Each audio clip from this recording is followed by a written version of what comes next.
Hello. ഇന്ന് എനിക്ക് രാവിലെ പത്തനംതിട്ടയിലേക്ക് പോകേണ്ട ആവശ്യമുണ്ടായിരുന്നു. തന്നെ ഇങ്ങനെ പോകുന്നു ഇങ്ങനെ ആലോചിച്ചിരുന്നപ്പോഴാണ് എൻ്റെ കസിനെ കൂടെ കൂട്ടാമെന്ന് കരുതി. അപ്പോൾ അവളും ഞാനും കൂടെ തന്നിത്തോട് ബാങ്കിലൊക്കെ പോയിട്ട് കുറേ ലേറ്റായിപ്പോയി പത്തനംതിട്ടയ്ക്ക് പോകാനായിട്ട്.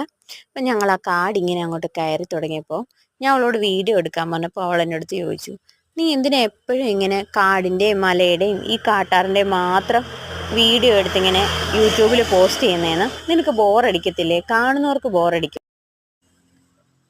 പക്ഷെ എത്ര തവണ ഇതുവഴി പോയാലും എനിക്ക് ബോറടിക്കില്ല കേട്ടോ. എന്താണെന്നറിയോ, ഏത് ചൂട് സമയത്ത് നമ്മൾ ഈ ഒരു ഏരിയ കൂടെ യാത്ര ചെയ്യുമ്പോൾ ഉണ്ടല്ലോ, നല്ല തണുപ്പായിരിക്കും. അത് തന്നെയല്ല, നമ്മൾ ഇതുവഴി പോകുമ്പോഴായിരിക്കും നല്ല ഉണക്ക് സമയമൊക്കെ ആണെങ്കിൽ നമ്മൾ ഈ കാട്ടാറിലെ കല്ലാറെന്നാണ് നമ്മുടെ യാറിൻ്റെ പേര്. നമ്മുടെ ഈ കാട്ടാറിലെ വെള്ളം കുടിക്കാനായിട്ട് കാട്ടുമൃഗങ്ങളൊക്കെ ഇറങ്ങി വരും. ആനയും പിന്നെ പുലിയും കടുവയൊക്കെ ഉണ്ടെന്ന് പറയുന്നത് കേട്ടിട്ടുണ്ട്. പക്ഷെ ഞാനിതൊരു പുലിയും കടുവയൊന്നും കണ്ടിട്ടില്ല. ആനയെ കണ്ടിട്ടുണ്ട്, ഒറ്റയായും കൂട്ടമായും.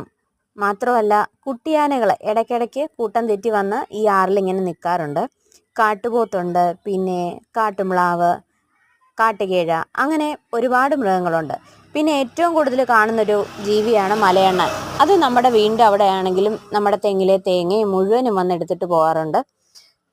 ഞങ്ങൾക്കങ്ങനെ കാടൊക്കെ കയറി കഥയൊക്കെ പറഞ്ഞിങ്ങനെ പൊക്കോണ്ടിരുന്നപ്പോൾ നല്ല വിശപ്പടിച്ചിട്ടുണ്ടായിരുന്നു.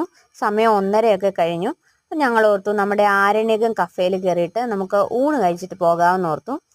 ഞങ്ങൾ മാത്രമല്ല, അതുവഴി പോയ ഒരുപാട് ആൾക്കാർ വണ്ടി നിർത്തിയിട്ട് അവിടെ ഫുഡ് കഴിക്കുന്നുണ്ടായിരുന്നു. നമ്മുടെ അടവി ഇക്കോ ടൂറിസത്തിൻ്റെ ഒരു പാർട്ടാണ്. ഇതിൻ്റെ കുറച്ച് അപ്പുറത്തായിട്ടാണ് നമ്മുടെ മുളംകുടിലുകളൊക്കെ വരുന്നത്. അതുമാത്രമല്ല, നമ്മുടെ ഇവിടെ സ്പെഷ്യലായിട്ട് കിട്ടുന്ന ഒരു ഐറ്റമാണ് കപ്പയും മീൻകറിയും, കപ്പയും എല്ലുകറിയും ഒക്കെ.